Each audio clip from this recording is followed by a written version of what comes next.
All right, everyone, we're here backstage at CMA Fest with my good friend David Nail. I know you're busy. Thanks for spending some time with us. What's been happening this week? Well, this morning we played a little softball game, and word on the street was I had a pal that got a little hurt with his knee.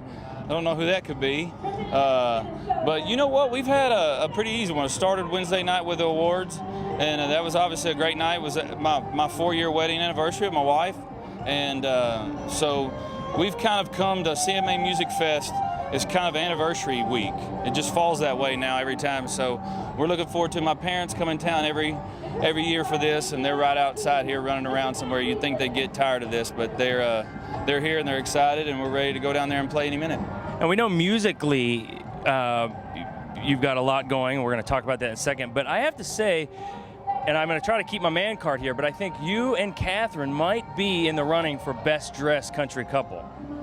Well, thank you very much. You know, we're still paying for her clothes from CMA week, and that was about 3 or 4 award shows ago. But you know, I tell people all the time, you know, when you can kind of get to carry her on your arm, it makes you look a lot better than you otherwise would if you're flying solo. I just recently saw a little teaser video for your new single, and it's more about her than you in the music, because I know this song means a lot to you because you've kind of changed it here. Yeah, you know, I mean, over the last 12 to 14 months, you know, I have gone through a bit of a transformation.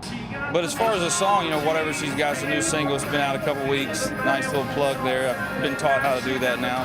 Now, what is it about CMA Fest? I mean, obviously you're busy schedule on your docket, but if you get some time, you like to, anything in particular you like to sneak away and do? Yeah, we're gonna, after we play here, I'm gonna go take a shower and wash all the sweat off of me, and then I'm gonna change and kind of meander around and get a taste of it. You know, I came here for the first time 13 years ago as a fan, and it's grown so much over the years, and I love to just people watch. I'm a huge people watcher, and this is probably the greatest place in the history of mankind to people watch. You're gonna get a taste of every walk of life, every stereotype that you've ever heard about. But more than anything, you know, this is what I do for a living, and the fact that these people travel so far and wide, you know, to come here, some of them on their only week's vacation. It's pretty awesome.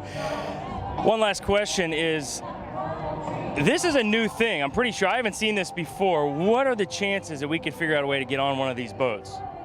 Well, most of them look like they're overcrowded by about 8 people.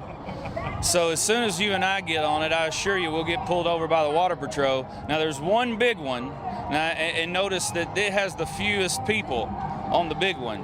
So somebody, of course, the guy with the biggest boat has no friends. Exactly. That's why he's come down here to try to get. That's why he bought the boat, is to try to make friends. David, enjoy yourselves, man. It's always a pleasure to see you. David Nail, everyone, make sure you follow him on Twitter and follow us on Twitter at Country Now TV. I'm Shane Talent. We'll see you next time.